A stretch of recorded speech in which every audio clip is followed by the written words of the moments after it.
Okay, so now the NBA season is now coming to an end. There's about 15 to 20 games left in the regular season, and right now there is one race that most people is looking at in the NBA around this time. The MVP race.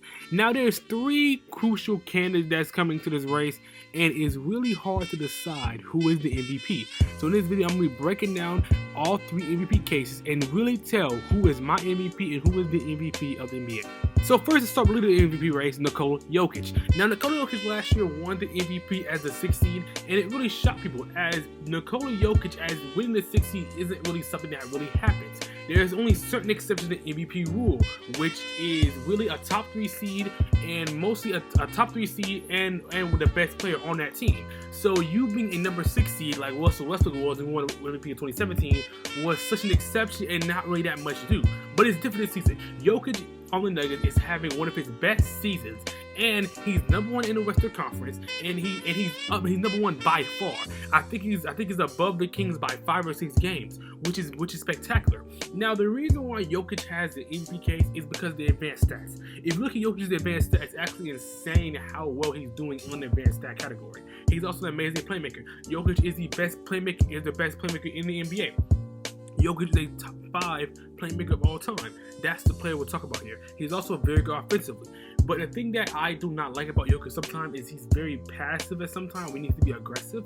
And also his defensive prowess isn't there. He's not that good defensively, but he's still a solid defender. But here's the thing that really urges me about the MVP race sometimes is when people look at MVP as the best player in the league or the best two-way player. Because the thing about the MVP is the most valuable player. So it makes you why are you so valuable to your team? So the reason why people have Giannis over Jokic is because of Giannis' defensive prowess, and his defense is there. That's why Giannis is out with his team. But when we look at Jokic, we're not going to diminish Jokic. He can't play defense. Jokic's defense isn't what's valuable to this team. What makes the Nuggets engine run and makes the Nuggets such a great team is because of Jokic's offensive capabilities. So we're looking at the most valuable player, we're looking at the most valuable asset of the team. So in Jokic's case, his most valuable asset is his offensive power, is his offensive firepower.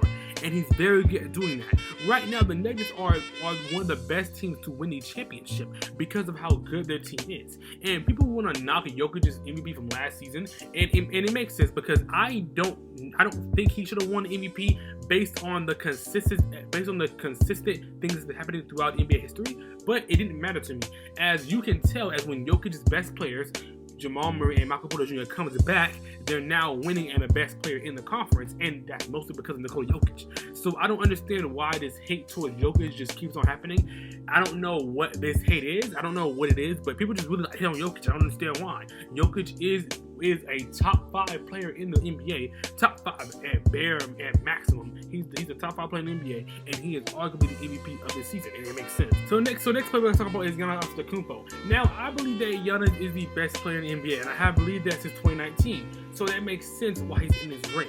So the reason why Giannis is in this race is because of 2 reasons.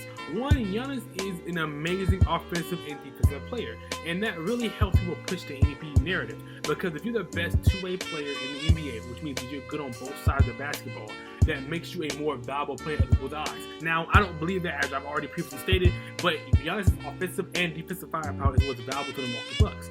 As this team has taken over the Boston Celtics as number 1 Eastern Conference, and they have won an amazing winning streak. And this team has been very, very good. So the thing about this team that might tickle from Giannis is that Giannis has a very good team. And some people might use that against him in MVP case. Like, for example, when Kevin Durant was on the Golden State Warriors, people didn't vote for Kevin Durant on the Warriors, even though he had a spectacular team, except it was Stephen Curry, because of the team that he has. He has arguably the defensive player in Brook Lopez. He has arguably the best perimeter defender in the NBA in Jrue Holiday. And Chris Middleton, I don't really see him as, he's not playing that good this season, and I never thought he was that good anyways, but he's not playing that good this season, so I took it from the team a little bit, but still people might vote Jokic because Jokic doesn't have that much of a good team as Giannis Antetokounmpo. But to me, it doesn't matter, as Giannis is still very valuable to this team. Now, Giannis doesn't have a good mid-range or a good three-pointer, but that's not valuable to this team, as this team is able to play around that. And they have shooters around Giannis to be able to play to his skills, so that helps him out a lot. And I feel like Giannis is just unstoppable. Giannis is not a person you can just stop easily in the paint. You have to have a system, you have to have a strategy to be able to stop Giannis, and that is what makes him one of the best players in the league. Giannis is not that bad of a playmaker. He's a decent playmaker, and he's also an amazing driver. He's able to get to the paint very easily. It's not hard. It's not easy to stop Giannis at all. You have to plan a strategy to stop him. You have to do something. You have to be an amazing defender to stop Giannis, and you still really do it at all. I feel like Giannis is already the best player in the league. Giannis is the best player in the league. There's no doubt about that. But his case MVP has gotten stronger and stronger as he has played very well these last couple of games, and he has really shown me he's the best player in the league. As the Nuggets have been losing quality games and losing games to bad teams, and I don't really see anything about that, because if you lose it consistently and you're playing good, that doesn't matter to me.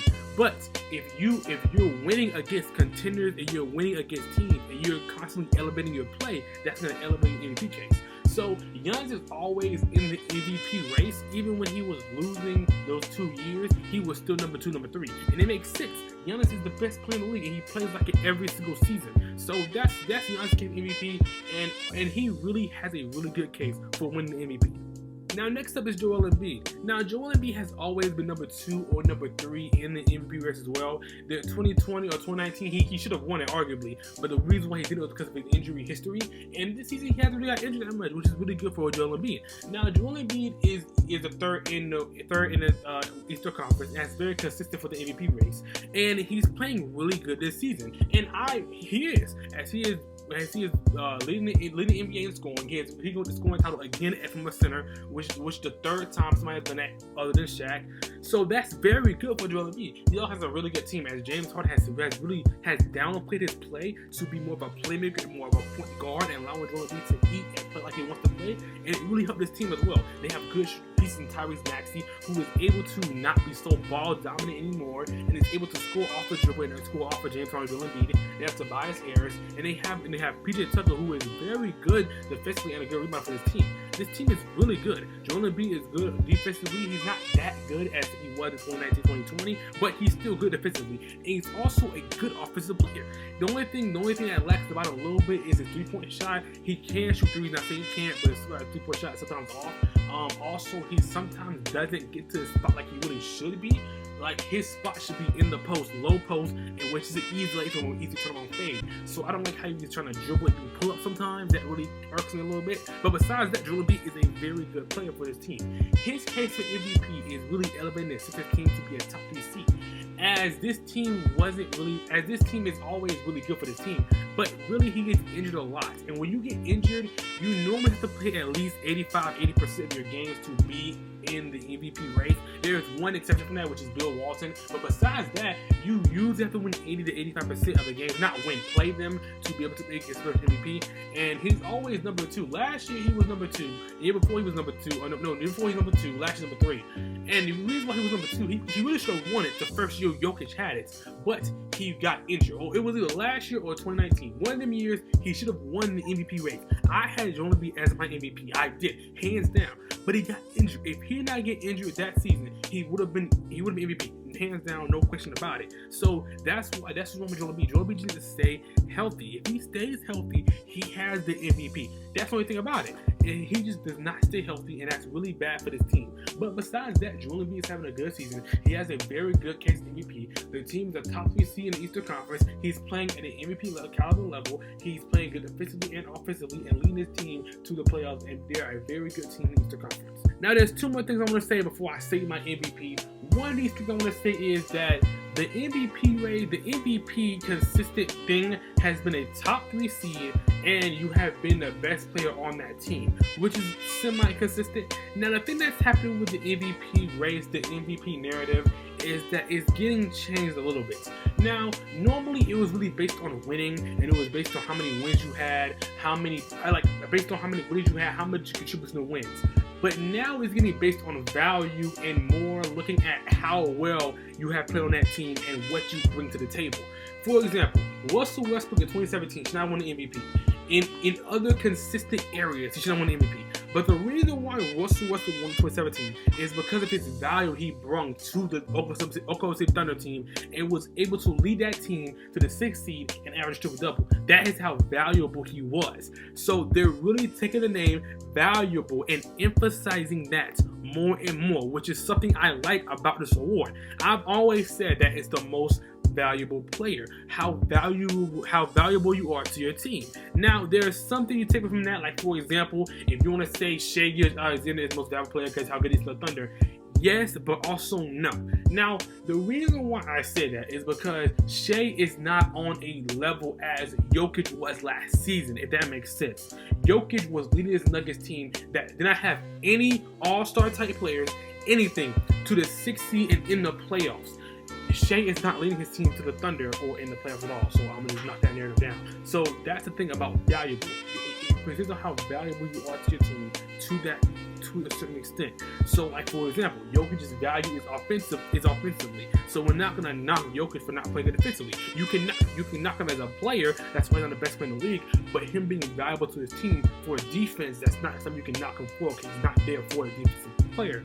Same thing with Steph Curry. Steph Curry is valuable to the Warriors because of his offense. We're not gonna knock his defensive. He's not that good. He's not that bad defensively. We're not gonna knock his defense because he's not that valuable defensively. That's not how it works. But if you wanna bump up Giannis for being good, for being valuable offensively and defensively, I see how it is. You want to bump up Embiid for doing that? Okay, that's exceptional. But don't knock a player for not being valuable on another side of basketball because that's not what he brings to the team. That's not how that works. If you're not valuable defensively, we're not gonna knock you for not playing a good defensive game because you're not there to play defense. You're gonna be more offensive firepower. Now, if you play bad offensively, then I'm gonna knock you for that because you're different offense. Why you're not playing? So that's my take on the MVP. Now, who my MVP is? Now, that's the thing. I have two really close MVPs, but I have Giannis as my MVP. I have Giannis as my MVP because of the way he's playing. The way he's playing these last couple games has just been sensational. He's also leading this team defensively. He's very good defensively for this team, and he has really shown his defensive prowess on these teams the past couple games. He has led this team offensively and has just been unstoppable. So I have Giannis my MVP right now, and I think Joel Embiid is a very close second. Also, I think Joel Embiid can possibly win in his last couple games. If Joel Embiid plays how he was playing tonight, he can really win the MVP as well. Now, the thing about Jokic is I don't think Jokic is going to win it because of him winning it 2 things in a row. And last year was Larry Bird. So I don't think they're going to give it to Jokic because he's won it 2 in a row. I know that's a bad narrative thing because of the media fatigue, but that's happened a lot. And I don't know if they're going to give it to Jokic again, even though he's valuable to Nuggets, and Nuggets are the first seed in the Western Conference. I don't know if they're going to give it to him again because of the fact that he can win 3 straight in a row, which is something they don't want to do. So I don't know if Jokic can win it, but it's a very close 3-man race. And honestly, whoever you pick, it could be close. Now, last thing I want to say is Jason Tatum. What happened, Tatum? What happened? What?